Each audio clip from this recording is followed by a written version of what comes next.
할렐루야, 김진홍 목사입니다. 한 주간도 은혜 가운데 잘 지내셨습니까? 오늘은 소요리 문답 36, 37, 38문, 특별히 우리 성도의 부활에 대하여서 함께 공부하도록 하겠습니다. 먼저 하나님 앞에 기도 올립니다. 하나님 아버지, 주의 은혜로서 우리를 새롭게 하셨고 이제 하나님의 자녀로 저희들 나아갑니다. 하나님께서 우리에게 베풀어 주신 이 땅에서의 유익과 죽어 저 천국에서의 유익, 오늘 우리들이 함께 배우고자 합니다. 이 모든 지식이 우리의 믿음을 더욱더 강하게 하고 더욱더 은혜로워질 수 있는 귀한 재료가 되게 하여 주시옵소서. 예수님 이름으로 기도하옵나이다. 아멘. 할렐루야. 오늘 우리들 함께 같이 36문에서 38문까지 같이 공부하도록 하겠습니다. 자, 우리 화면을 같이 한번 볼까요? 제 36문, 금생에서 의롭다 하심과 양자로 삼으신 것과 거룩하게 하심에서 함께 받는 유익과 여기서 나오는 유익이 무엇인가? 쉽게 이야기하자면 이겁니다. 하나님이 의롭다 하시고 우리를 자녀 삼아 주시고 성화의 길을 이끌어 가시는데 거기에서 우리에게 주어지는 은혜가 무엇인가? 여러분 이제 이해가 되시죠? 바로 거기에 대한 질문입니다. 답을 같이 한번 읽어보도록 할까요? 금생에서 의롭다 하심과 양자로 삼으신 것과 거룩하게 하심에서 함께 받는 유익과 여기서 나오는 유익은 하나님의 사랑을 확실히 아는 것, 양심에 화평한 것, 성령 안에서 얻는 쾌락과 은혜의 증가함과 끝까지 굳게 잡는 것이다. 그 은혜는 뭐죠? 유익은 뭐라고요? 하나님의 사랑을 확실하게 아는 것이다. 바로 이것이 핵심인 것입니다. 37문의 질문은 신자가 죽을 때에 그리스도에게서 무슨 유익을 받는가? 답을 같이 읽어볼까요? 신자가 죽을 때에 그 영혼이 완전히 거룩하게 되어 즉시 영광 중에 들어가고 그 몸은 여전히 그리스도께 연합하여 부활할 때까지 무덤에서 쉰다. 우리가 죽음에서도 누리는 유익이 있는 것입니다. 제38문, 신자가 부활할 때에는 그리스도에게서 무슨 유익을 받는가? 어떤 유익을 받을까요? 답을 같이 한번 읽겠습니다. 신자가 부활할 때에는 영광 중에 다시 살아남을 입어 심판날에 밝히 안다 하심과 죄 없다 하심을 받고 완전히 복을 받아 영원토록 하나님을 흡족하게 즐거워하는 것이다. 자, 이것이 우리 성도의 부활에서 받는 귀하고 복된 은혜인 것입니다. 우리가 오늘 나눌 내용이 많은 것 같습니다만은 하지만 그렇지 않습니다. 쉽고 간단하게 우리들이 나누어 보도록 할까요? 구원의 은혜를 입은 성도들이 누리는 은혜가 있습니다. 그 은혜가 뭘까요? 질문에서도 이미 나왔죠. 하나님이 우리를 의롭다 하셨습니다. 하나님 자녀 삼아 주시고 거룩한 길, 성화의 길을 이끌어 가시는 것입니다. 바로 여기에서 우리들이 누리게 되는 하나님의 은혜, 유익이 있는 것입니다. 우리가 자칫 잘못 생각하면은 천국의 은혜, 하나님 나라의 은혜는 죽어서 받는 은혜다라고 오해하기 쉽습니다. 하지만 그렇지 않습니다. 이 땅에서도 하나님의 자녀들, 성도들이 하나님으로부터 받는, 누리는 은혜와 유익이 있는 줄로 믿으시기를 바랍니다. 할렐루야. 그러면 그러한 유익들이 뭘까요? 우리가 머리에 떠오르는 것이 있죠. 하나님이 우리 죄를 용서해 주셨다. 또 우리들이 하나님을 예비할 수 있게 하셨고 우리가 하나님 앞에 기도할 때 하나님께서 응답해 주시고 우리의 영에 평강을 허락하여 주시고 변화된 삶을 살아가게 하시는 것, 수없이 많은 유익들을 우리들이 나열할 수가 있습니다. 그런데 이 모든 것을 한마디로 요약하면 뭘까요? 하나님이 우리를 사랑하신다는 것입니다.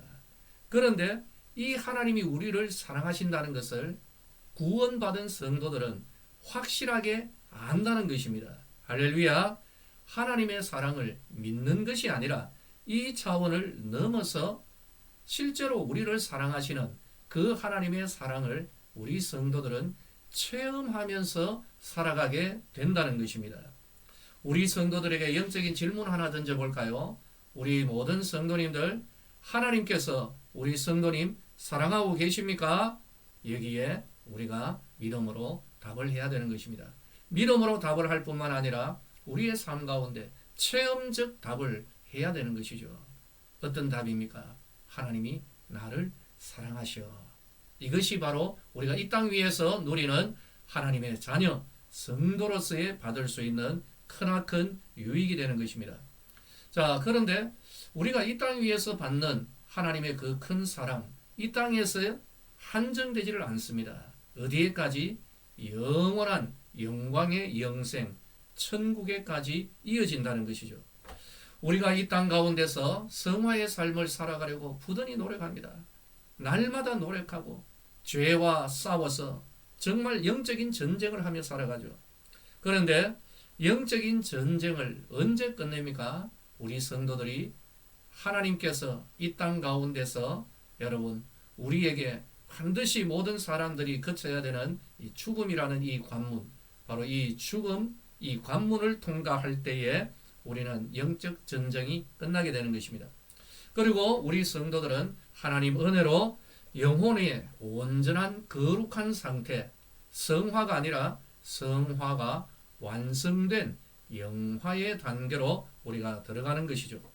죄와 그 모든 영향에서 이제는 우리가 완전히 자유롭게 되는 것입니다. 그리고 예수 그리스도의 그 형상을 온전히 드러내는 바로 그 은혜의 영광의 영생으로 들어가는 것이죠.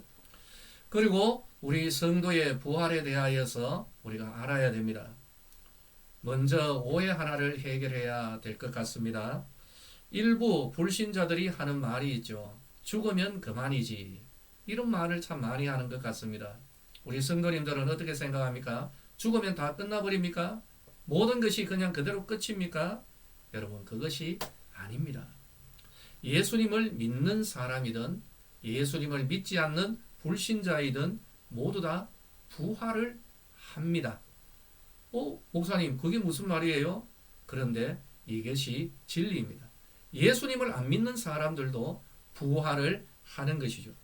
그런데 둘 다 부활을 하는데 결정적인 차이가 있습니다.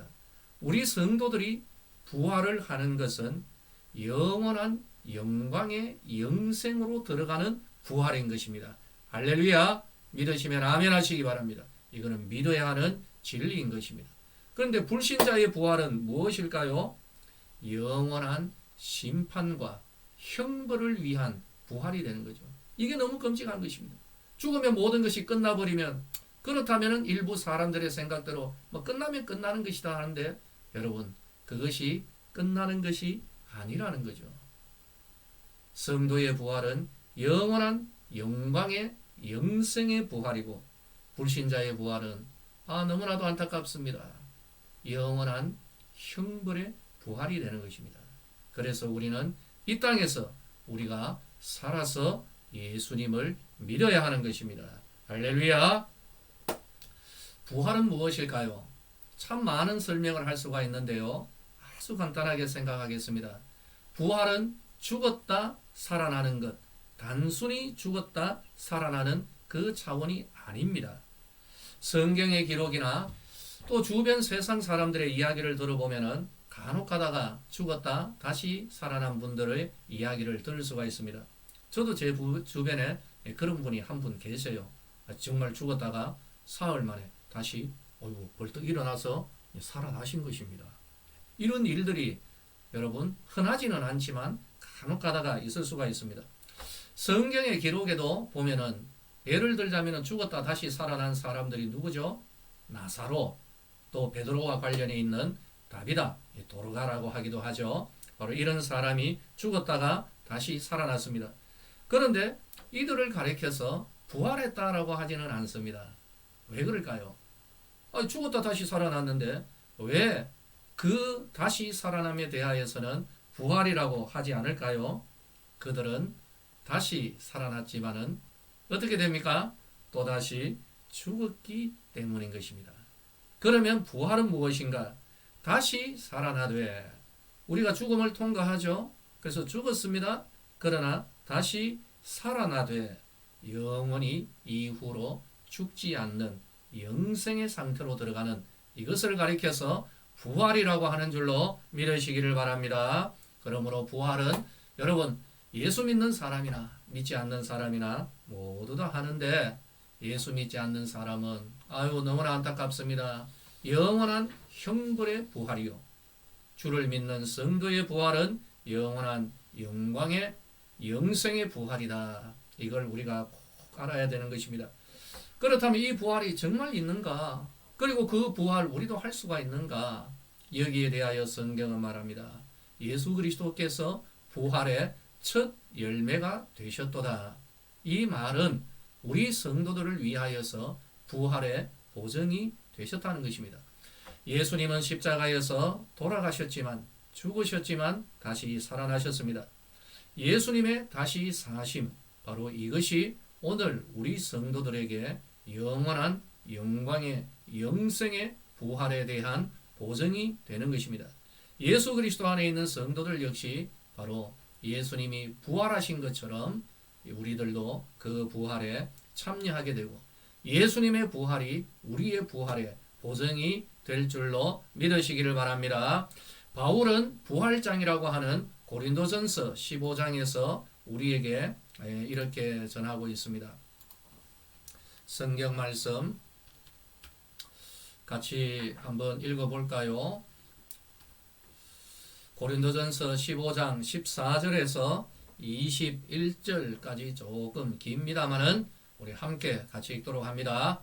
그리스도께서 다시 살아나신 일이 없으면 너희의 믿음도 헛되고 너희가 여전히 죄 가운데 있을 것이요, 또한 그리스도 안에서 잠자는 자도 망하였으리니, 만일 그리스도 안에서 우리가 바라는 것이 다만 이 세상의 삶뿐이면 모든 사람 가운데 우리가 더욱 불쌍한 자이리라.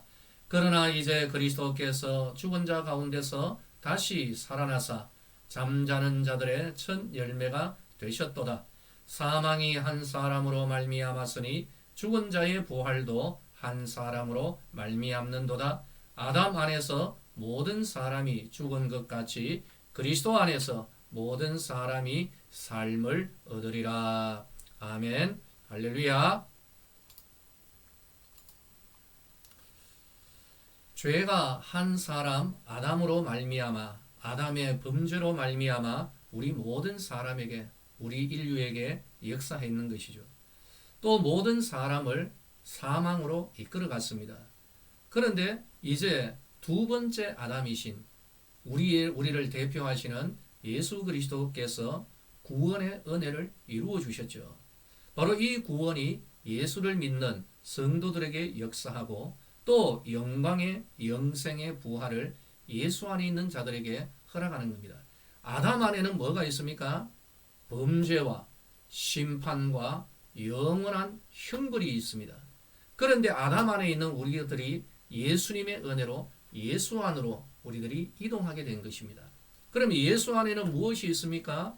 죄의 용서와 구원과 영원한 영광의 영생이 우리에게 있는 것입니다. 할렐루야. 바로 우리는 이 진리를 우리는 굳게 믿어야 하는 것입니다. 이것이 바로 성도들이 누리는 은혜입니다. 이 땅에서는 하나님의 자녀로 하나님의 사랑을 확인하며 체험하며 살아가는 것입니다. 죽어서는 영원한 영광의 영생인 부활이 우리에게 보장이 되어 있습니다. 그러므로 이 세상에서 가장 큰 두려움이라고 할 수 있는 사망마저도 우리들 앞에서 힘을 쓰지를 못하죠. 도리어 성도들은 사망 앞에서도 할렐루야, 하나님 내 영혼을 하나님 앞에 부탁합니다. 그렇게 담대히 믿음으로 주님 앞에 나아갈 수가 있는 것입니다. 바로 이러한 은혜를 우리들이 은혜 가운데 우리도 오늘도 누리면서 나아가는 우리 성도님들 되시기를 예수님의 이름으로 축원합니다. 오늘 문제를 같이 한번 풀어볼까요?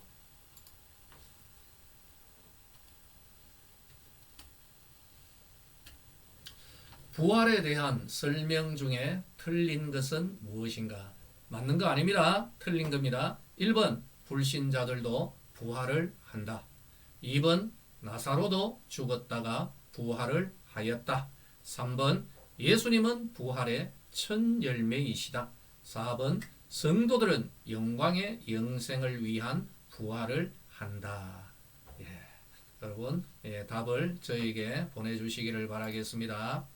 오늘 우리들 36문에서 38문 특별히 우리가 이 땅 위에서 누리는 유익, 죽어서도 누리는 유익에 대하여서 배웠고 마지막에 우리가 부활에 대하여서 우리가 나누었습니다. 바로 이런 하나님께서 우리에게 허락하신 은혜의 지식이 우리 성도들에게 믿음에 더욱더 큰 유익이 되고 믿음을 더욱더 강하게 하고 또 분별력 있는 은혜가 주어지기를 예수님의 이름으로 축원합니다. 다음 주에 우리 다시 만나도록 하겠습니다. 할렐루야.